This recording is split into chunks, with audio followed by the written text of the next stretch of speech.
I'm Anthony Wright, and I am your co-host with, I'm Adam Dietz. and we are talking about the living conversation. And, you were talking about when you were in China about how there were sometimes people that would complain about studying Confucius, saying that, Mm, oh, he's this old guy, why should we study? And you brought up this idea of the sun uh, being warm. And I think that's really the intention of what we're doing here is that philosophy is always warm. Would you say that's true?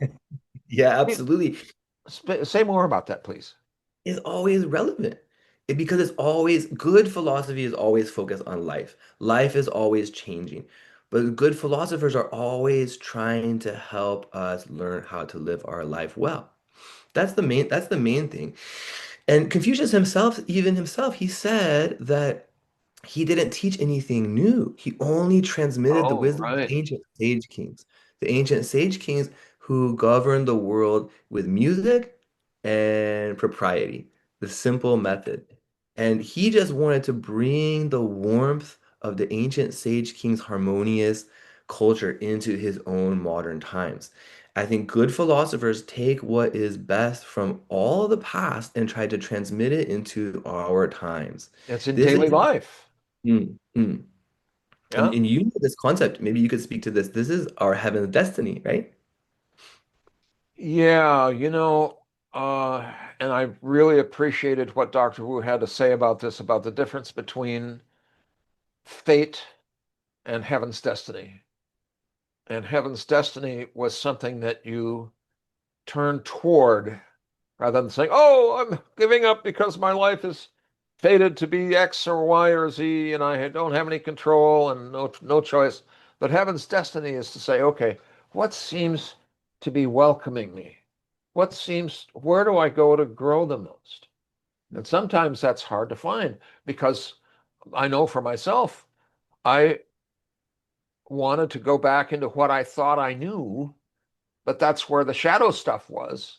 Mm, And to go to where I go grow the most is what's unfamiliar to me, but it actually turns out to be the most freeing, mm, actually. Um, so, for example, I wanted to be a partner who served, and that's where the shadows were. But where I go to grow the most is to be a pioneer uh, into transcendent philosophy, and mm, I've been having a great time about that. Instead of trying to crawl back into being a partner. And certainly, I very much appreciate what we're doing here in terms of public philosophy. And yet, I think you would agree with me, this is an invitation for everyone to begin to consider more even than thinking, but to just get a sense of what it is that you are choosing to bring mm, that to mind.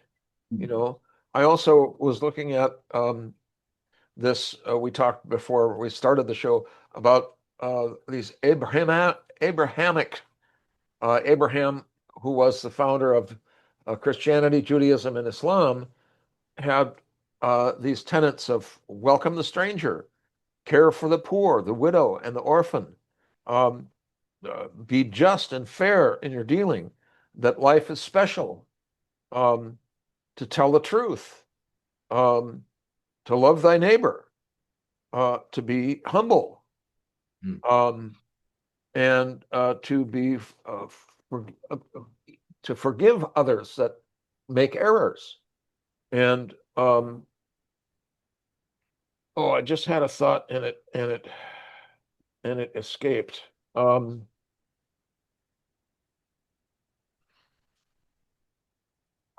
okay, it just came back. One of the things that really in our study with Dr. Wu, he said you could break down Chinese philosophy into two terms.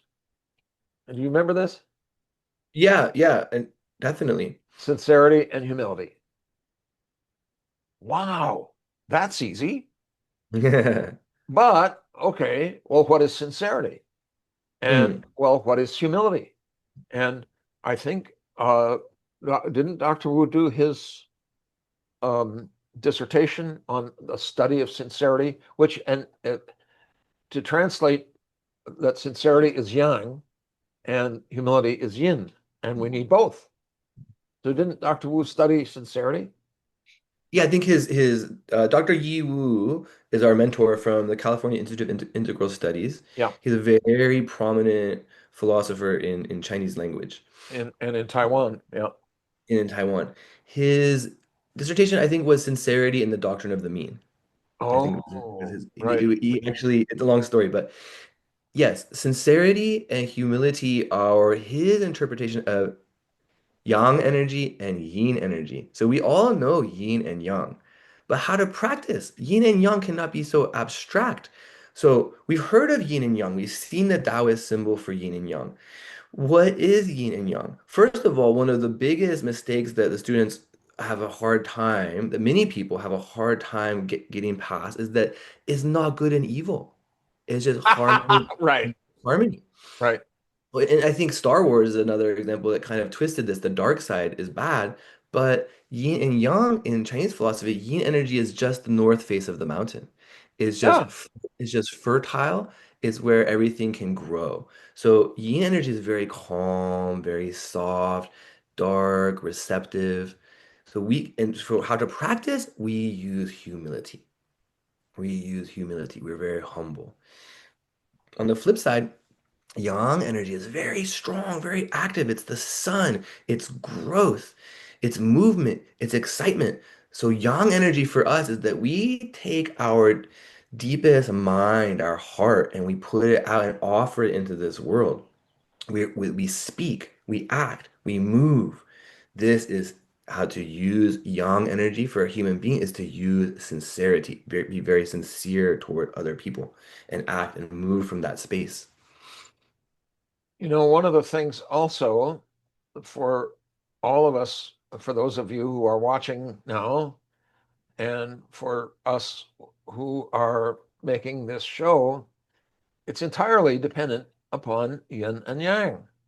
And I want to also then go back to there was a philosopher, a European philosopher named Leibniz, and he had Jesuit missionary friends who were very interested in the I Ching, which Mhm. goes into yin and yang. And they sent him these texts of the I Ching, and he looked at this and he said, "Oh, uh, 1 and 0." So the I Ching is the basis of binary mathematics, which is what our computers use to this day. Yeah. So we're immersed in sincerity and humility. So anyway, It's so the principle of this world. So one reason why it works is because we follow the principle of this world. This is like this Tao from Taoism.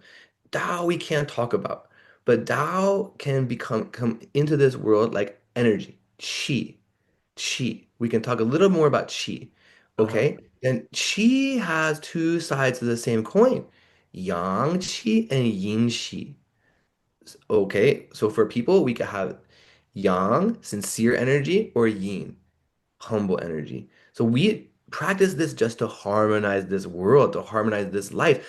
When we use these, we enter into harmony with the entire universe, right. the principle of the entire universe. Everything has a yang side and a yin side. Everything has energy. Well, I have to also answer your offering of qi with the idea of li, which is um, you can't have energy without pattern. You can't have pattern without energy. They're two sides of the same thing.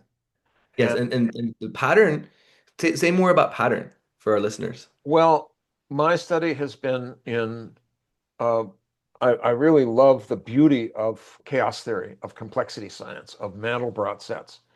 And um, it's organic patterns, it's fractal geometry.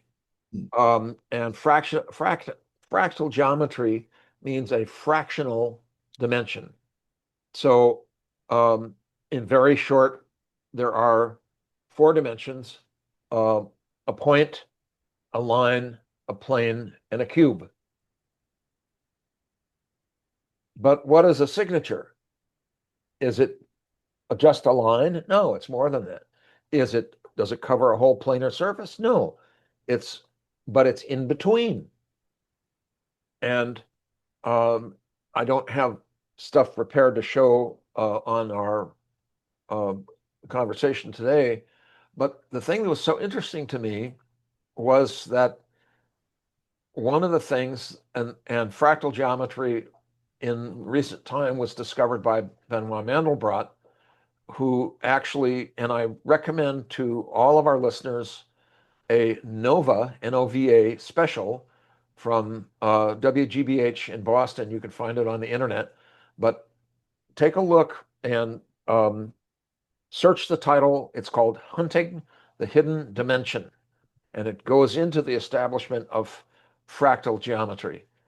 But Mandelbrot, in uh, when we were just starting to use computers, there would be a terminal where it'd be a keyboard, and then it would hook up with a phone line to a big mainframe far away. And there was noise on the phone lines. And what Mandelbrot found was that the more he looked at the noise on the phone lines, the more the patterns kept repeating in the same way. So that's called scale invariance. But what shocked me was when I started listening or studying the Great Learning, that was also scale invariant. So it has the same patterns at whatever scale you're at. So Hmm. if you would save the world, you want to make your town peaceful, and make the town peaceful, to make the family peaceful, to make the family peaceful, to make you peaceful. And how do you become peaceful? And I translated it to attend and go into the flow state with the patterns of the natural world, because then you are at one with everything, as the Buddhists, make me one with everything. And then you're peaceful, and that peace radiates out to the family, to the country, to the planet.